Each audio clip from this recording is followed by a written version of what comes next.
Imaginez, vous avez 5 ans, 10 ans, 13 ans, et au lieu de penser à l'école, aux copains, à votre cours de danse ou à votre match de foot, vous passez vos journées à l'hôpital.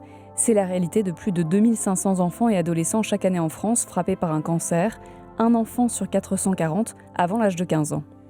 La bonne nouvelle, c'est qu'aujourd'hui, 4 sur 5 en guérissent. Mais pour un enfant sur 5, la médecine n'a pas encore de réponse. Pour ces familles, le temps compte. Chaque progrès de la recherche peut faire la différence entre l'espoir et le drame. Alors, où en est la science? Quelles sont les nouvelles pistes qui donnent ou redonnent de l'espoir? Comment les associations et les chercheurs unissent leurs forces pour aller plus vite? Patricia Blanc, fondatrice et présidente de l'association Imagine for Margot, va nous répondre aux côtés de la professeure Véronique Minard-Collin, pédiatre oncologue, chef du comité de cancérologie de l'enfant et de l'adolescent à l'Institut Gustave Roussy. Je suis Margot de Frouville, chef du service santé de BFM TV. À ses côtés, Alain Ducardonnet, médecin consultant santé BFM TV. Vous écoutez le podcast Santé, le podcast qui prend soin de vous.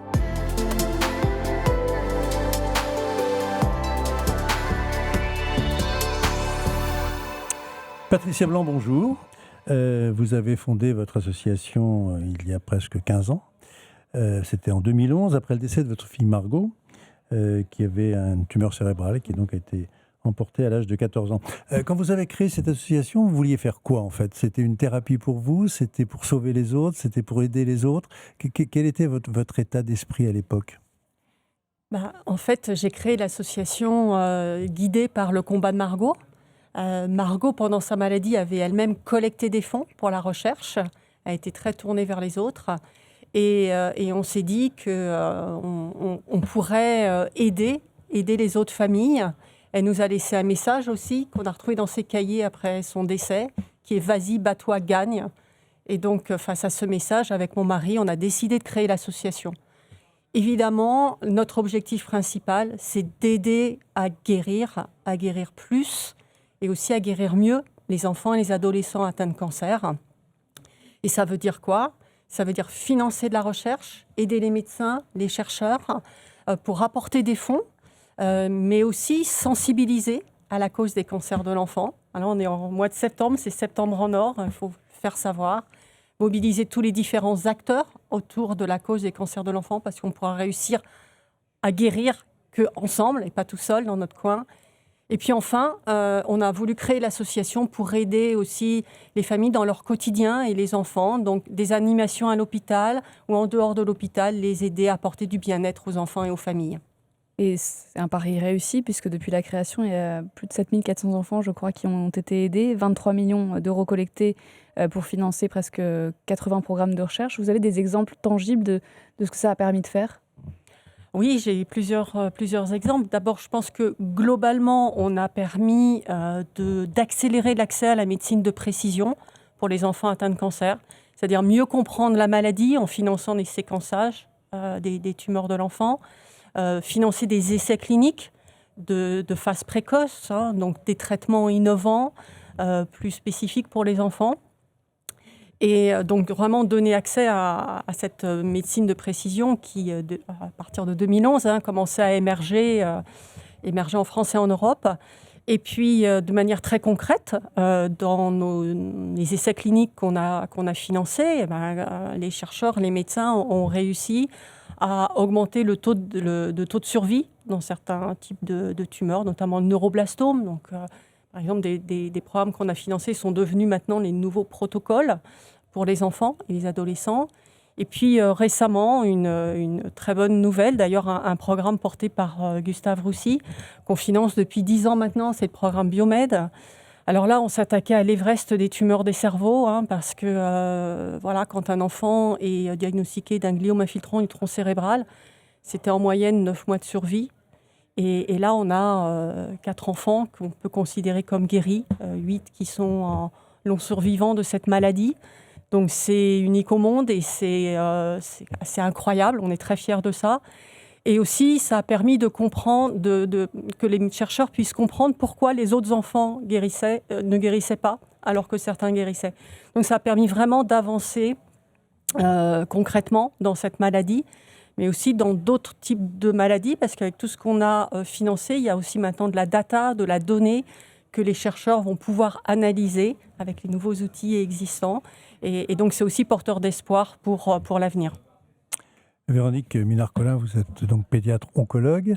C'est vrai qu'on ne parle pas beaucoup des cancers de l'enfant, on a un peu l'impression que c'est presque une maladie rare. Est-ce que, en fin de compte, c'est très difficile de financer la recherche? Est-ce que vous avez les mêmes problèmes que vos collègues chez les adultes? Et en fin de compte, est-ce que le fonctionnement est un petit peu différent? Oui, c'est une très bonne question. Alors, vous avez commencé par cela. Le cancer de l'enfant touche heureusement un enfant sur 440, donc ça reste une maladie rare, mais c'est tout de même la première cause de décès par maladie chez l'enfant. Donc c'est exactement pour cela que Patricia a abordé le fait de sensibiliser chacun à cette cause des cancers pédiatriques. Et je dirais qu'on est vraiment dans un marché, si on peut parler de marché, peut-être que le terme doit être abordé, qui est très différent de celui de l'adulte. Les cancers pédiatriques, c'est à peu près 1% des cancers. Et en fait, le marché pour le laboratoire pharmaceutique représente un tout petit marché. Donc l'extrême majorité des enfants qui sont inclus et traités grâce à un essai thérapeutique sont dans un essai thérapeutique qui n'est pas financé par l'industriel, par le laboratoire pharmaceutique, mais par les hôpitaux, par ce qu'on appelle les académiques. Donc oui, c'est un défi de trouver des financements pour développer ces essais thérapeutiques. Vous avez dit un enfant sur 440, ça fait 2500 enfants par an en France. Quels sont les cancers les plus fréquents chez l'enfant ? Alors on dit 1 sur 440, on dit classiquement dans une école primaire, il y aura malheureusement un enfant qui sera touché. Les cancers les plus fréquents sont les tumeurs cérébrales, Patricia en a parlé tout avant. En deuxième, les leucémies, les lymphomes. Et puis après, il y a une centaine de cancers différents qui se touchent des enfants et des adolescents à des âges différents. Les sarcomes, en particulier chez les adolescents, et puis ce qu'on appelle les tumeurs embryonnaires, les neuroblastomes ou d'autres tumeurs. Un sarcome, c'est quoi ? Un sarcome, c'est un cancer qui se développe à partir des tissus de soutien. Donc ça peut être l'os, ça peut être les vaisseaux, ça peut être le tissu musculaire, et qui sont exceptionnels chez l'adulte, mais qui sont un des cancers les plus fréquents chez l'enfant. Est-ce qu'on constate une augmentation des cas ? On entend beaucoup ça. Ça a été ces 2-3 dernières années un vrai sujet de discussion dans l'espace public. On a la chance en France d'avoir un registre national des cancers de l'enfant qui enregistre tout le territoire national, métropolitain et extra-métropolitain, Antilles et Guyane maintenant, et tous les dom-toms. Et depuis 20 ans, ce registre enregistre tous les cas, à la différence de l'adulte, où on a des registres qui sont régionaux et qui ne couvrent pas tout le territoire.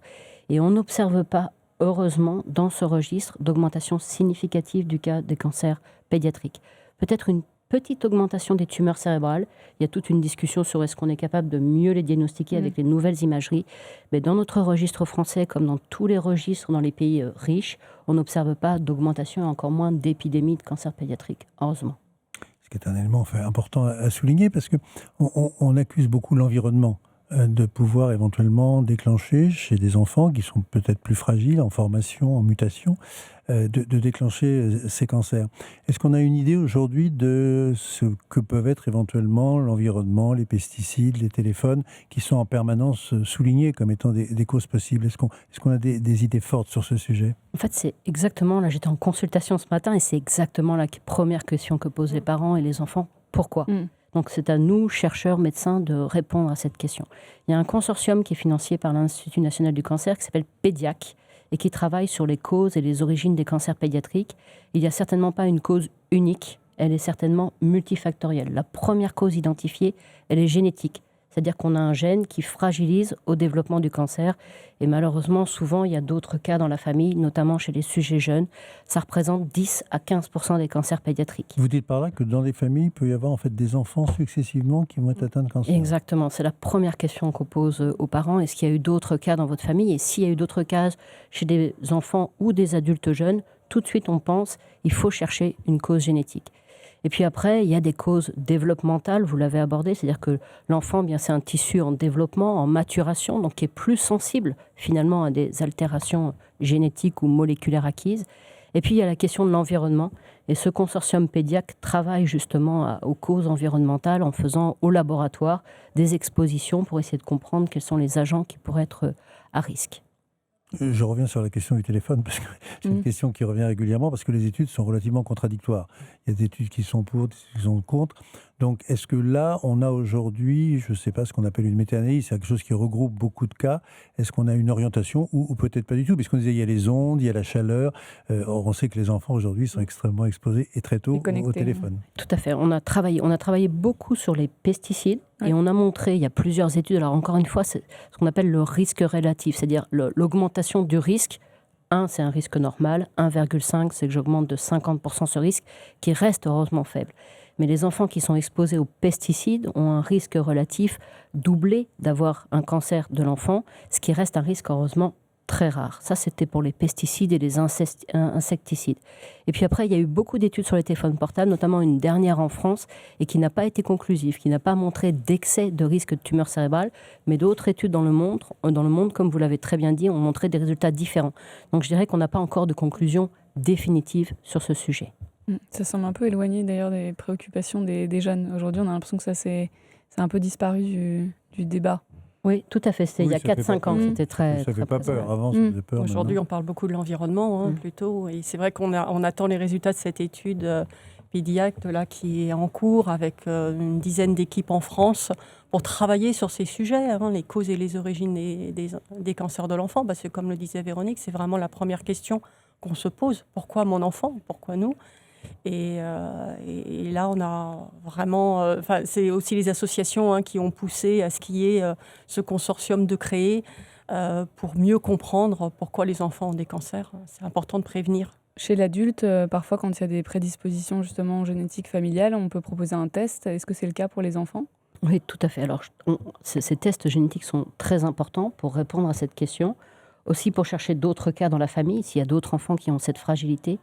Et puis, je dirais qu'aujourd'hui, on s'est porteur aussi d'espoir dans la surveillance, c'est-à-dire qu'on fera des imageries plus régulières, des biopsies liquides à la recherche de cellules tumorales très préliminaires, circulantes. Et puis ça, j'y crois beaucoup à des nouveaux médicaments et en particulier à l'immunothérapie qui pourrait éviter que ces enfants développent un 2e, 3e, 4e cancer, malheureusement. Et là, dans ce domaine de la recherche, justement, au niveau du diagnostic, mais au niveau aussi de la thérapeutique, on est particulièrement bien placé, j'allais dire, par rapport aux autres pays européens ou internationaux, parce qu'on a le sentiment, chez l'adulte en l'occurrence, qu'on a un certain nombre de techniques, mais qu'elles ne sont pas à disposition forcément de l'ensemble de la population. Pour les signatures moléculaires, par exemple, on n'a pas forcément pour tous les cancers la possibilité de le faire. Est-ce que chez l'enfant, où la population est un peu moindre, est-ce qu'on arrive à avoir justement la totalité de la chaîne et l'ensemble des valeurs ? Oui, je pense que c'est une très bonne question. Alors, Patricia est là, je suis ravie de pouvoir témoigner devant elle. Grâce au soutien d'Imagine for Margot, on a pu développer en France, un des premiers pays en Europe et même dans le monde, un profilage moléculaire de tous les enfants, de toutes les tumeurs des enfants qui étaient en situation de rechute. C'était l'étude MAPIA qui a été financée par Imagine for Margot et on était un des premiers au monde. Ça, c'était le premier point. Et puis ensuite, le plan France Médecine Génomique 2025 a été financé par le gouvernement et on a pu proposer un profilage moléculaire complet, un portrait moléculaire complet de tout l'ADN, de l'ensemble de la tumeur, à tous les enfants au diagnostic avec un cancer pédiatrique. Et ceci dans les 30 centres français de la Société française des cancers de l'enfant. Donc il y a une égalité d'accès, je dirais, à ce profilage moléculaire au diagnostic et en rechute depuis maintenant plus de 10 ans en France. Et là-dessus, on a une vraie avance par rapport à nos autres collègues européens. Et ça, ce profilage, il permet de mieux savoir à quoi on s'attaque et donc d'adapter les traitements ? Comment ça marche ? Oui, d'une part, il nous permet d'affiner le diagnostic. Avant, on parlait d'une dizaine de tumeurs cérébrales. Maintenant, on a plus d'une centaine de tumeurs cérébrales grâce au portrait moléculaire. Et puis parfois, dans peut-être autour de 5% des cas, il nous permet de donner des traitements ciblés dès le diagnostic qui vont être davantage actifs que la chimiothérapie classique. Oui, c'est tout à fait ce que je disais au départ. C'est l'accès à la médecine de précision qu'on a apporté, en fait, a permis d'accélérer en France et en même temps démocratiser parce que tous les cas d'enfants remontent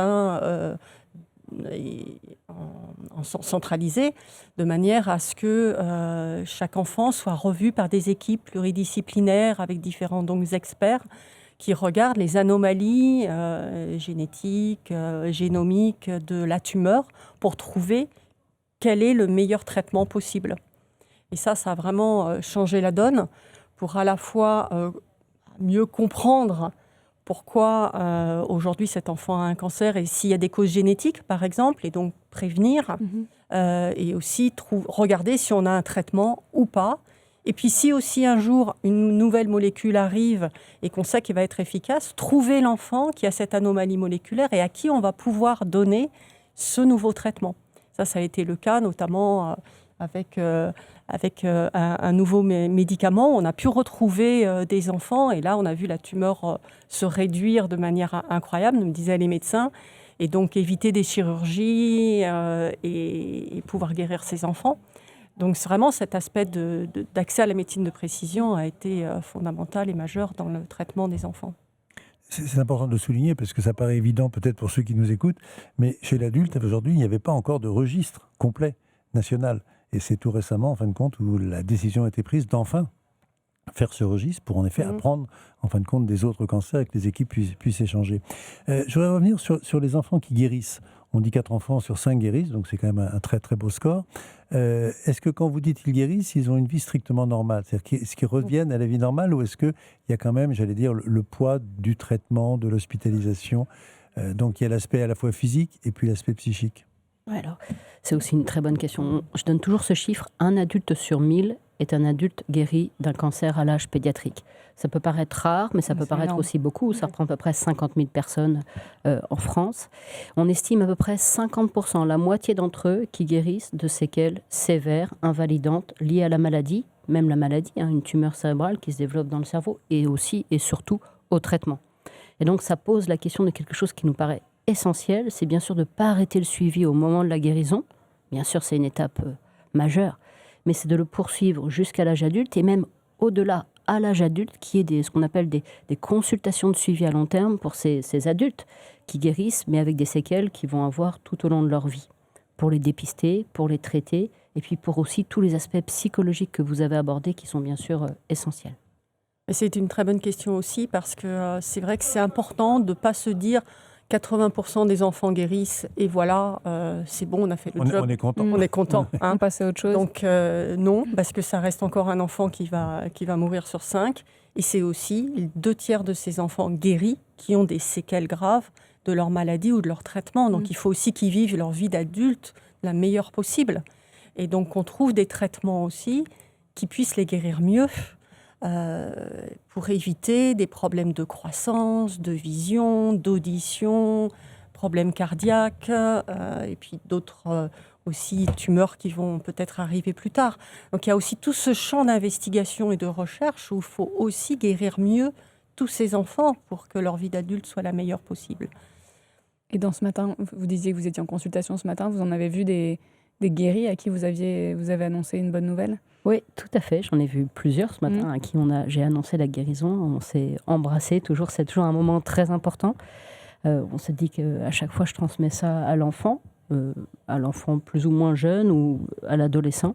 Et puis en présence de ces 2 parents. Et pour la famille, c'est évidemment, et pour l'enfant, un moment excessivement important. Le mot est faible. Et puis après, il y aura le suivi, après la guérison. Et surtout, ne pas s'arrêter à la guérison. Et ça dure... Il y a une moyenne, combien de temps en fait le traitement, et après le suivi, vous avez dit c'est jusqu'à l'âge adulte, donc Voilà, on les suit systématiquement jusqu'à l'âge adulte. Il y en a quelques-uns qui ont vraiment du mal à nous quitter à 18 ans. J'en ai un qui a encore 27 ans et qui veut toujours pas quitter les consultations pédiatriques.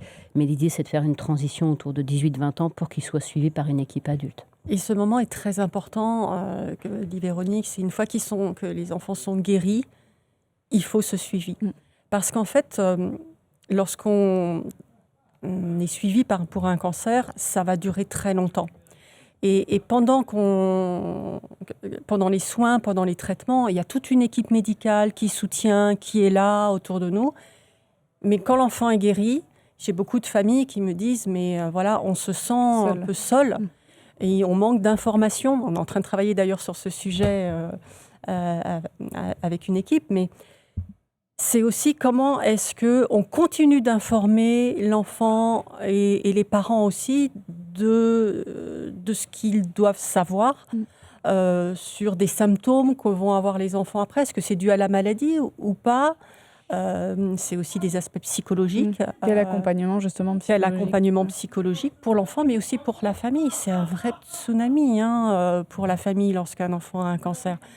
Les frères et sœurs aussi sont touchés, il ne faut pas les oublier. Les parents, bien souvent, l'un des 2 doit arrêter son travail pour s'occuper de son enfant pendant au moins 1 an.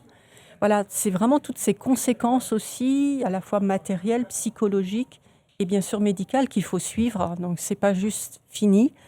Il Et on a faut fait aussi des assurer progrès. ça. On a fait des progrès justement dans cette prise en charge globale. Il y a des démarches qui ont été mises en œuvre, bien sûr, en France, hein, notamment aussi à Gustave Roussy, où il y a tout un programme pour suivre, pour être sur le suivi à long terme, en fait. Mais je crois qu'il y a encore beaucoup de progrès à faire, et puis aussi des outils qu'on pourrait utiliser pour mieux informer les familles, pour aussi les familles, à la fois veulent être mieux informées, mais aussi, ce qu'on a fait un sondage récemment, justement, parce qu'on travaille sur le sujet, c'est d'être ensemble, d'avoir une sorte de communauté pour s'échanger des informations sur soit des experts, sur soit des symptômes, soit des aides possibles, et pour qu'ils ne se sentent pas seuls, en fait, après la guérison.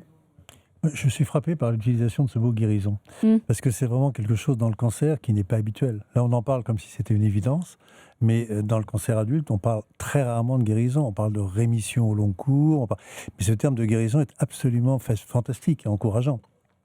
Et donc, c'est important dans ce que vous dites, c'est que quand vous annoncez cette guérison, c'est pas la fin de l'histoire, mais vous allez au contraire, et c'est dans les fonds que vous pouvez recueillir, c'est aider la recherche, mais aussi l'accompagnement pour l'après. Exactement, ça c'est vraiment une particularité de la cancérologie pédiatrique que vous soulignez très bien, cette notion d'annonce de la guérison. Ça dépend des maladies, parfois c'est 1 an après le diagnostic dans le lymphome, 5 ans dans la majorité des tumeurs pédiatriques. Et pour nous, c'est parce qu'on connaît les données, puisqu'on suit ces enfants très longtemps, donc on sait que le risque est peut-être pour certains pas nul que la maladie revienne, il n'est peut-être pas 0, mais il est très faible, très proche de la population générale. Et on trouvait, et ça c'est quelque chose de très consensuel dans la communauté pédiatrique, que de vivre avec une épée de Damoclès de 5 à 99 ans en se disant est-ce que ma maladie peut revenir, était difficile. Donc vraiment le moment, la consultation d'annonce de la guérison est vraiment un moment important. Quand c'est à l'adolescence, pour une jeune fille, il y a des protocoles de préservation de la fertilité. Que se passe-t-il pour les enfants? Est-ce que les traitements sont systématiquement synonymes de stérilité ou... Non, c'est une très bonne question. Ça va très bien avec la question des séquelles induites par les traitements, cette fois-ci, en particulier par la chimiothérapie. Eh bien, on connaît les différentes chimiothérapies. On sait que pour certaines, il n'y a pas du tout d'altération de la fertilité, de la réserve folliculaire ovarienne. Et pour d'autres, à l'inverse, très stérilisante. Et dans ces cas-là, on propose une préservation de la fertilité dans les meilleures conditions au diagnostic ou pendant le traitement. En tout cas, chaque patient a droit, chaque famille, à une consultation, au moins pour connaître les risques des traitements sur la fertilité, que ce soit garçon ou fille. Et à partir de quel âge c'est possible? Eh bien, en fait, on le fait, alors pour les plus jeunes enfants, c'est les parents qui sont vraiment très impliqués dans la prise de décision de préservation de la fertilité, de follicules, enfin d'ovaires ou de pulpes testiculaires pour les jeunes enfants. Pour les adolescents, c'est le sperme, c'est beaucoup plus facile pour le recueil. Et pour les adolescentes, on peut recueillir des ovules, des follicules qui pourront être congelés. Quelle a été pour vous la plus belle réussite de la recherche de ces 10 dernières années? Ouais. On a droit qu'à une réponse. Ouais, idéalement, mais s'il y en a deux... Celle qui vous a le plus marqué, en tous les cas. Le plus réjoui. Vous voulez commencer, Patricia? Oui, moi j'ai envie de dire que c'est ce qui a été fait dans le cadre de Biomed avec les gliomes infiltrants du tronc cérébral, parce que c'est vraiment la tumeur au cerveau parmi les plus agressives et qui donnait que quelques mois de survie. Et là, c'est vrai de se dire qu'il y a des enfants qui sont encore là 6 ans après et qui retournent à l'école et voilà, c'était quelque chose qu'on espérait vraiment, mais qu'on avait du mal à y croire. Et puis voilà, 10 ans après, c'est long, 10 ans, hein, parce que pour les familles, c'est vraiment long. Mais on savait qu'on s'attaquait à quelque chose de très difficile.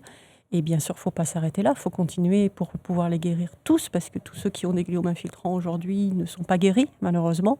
Mais on espère pouvoir les guérir tous un jour. Et déjà, avoir pu se dire que certains enfants sont guéris sur ce type de tumeur-là, c'est déjà une grande victoire, et ça donne de l'espoir aussi dans d'autres types de tumeurs. Et vous, professeur? Je partage tout à fait, bien sûr, ce que dit Patricia pour bien voir et suivre ces enfants qui ont les gliomes cérébraux. Et je pense aussi au succès de l'immunothérapie. Je ne peux pas m'empêcher de parler de l'immunothérapie. On ne parlera pas de médecine de précision, mais d'immunothérapie dans les leucémies, ce qu'on appelle les CAR T-cells, qui sont ces cellules, ces globules blancs, ces lymphocytes modifiés pour aller attaquer la tumeur, la leucémie. Mais aussi dans les lymphomes, je pense au petit Wyatt qui a fait la une du Parisien que je suis et qui est vraiment un jeune garçon adorable et qui avait une maladie, un lymphome incurable, et qui a été guéri par ces CAR T-cells. Et donc, ces succès de l'immunothérapie sont tout à fait encourageants. On va terminer par cette note d'espoir. Merci beaucoup à toutes les deux pour votre éclairage. On rappelle que Septembre en Or, c'est le moment de se mobiliser pour la recherche, soit sur le site de l'association Imagine for Margot ou sur le site de l'Institut Gustave Roussy. Puis merci à vous aussi d'avoir écouté le podcast Santé. Si vous avez aimé, n'hésitez pas à nous le faire savoir et à nous faire des petites notes ou une petite interrogation, une question, on transmettra. Et nous, on se retrouve la semaine prochaine pour un nouveau numéro. Et d'ici là, prenez soin de vous.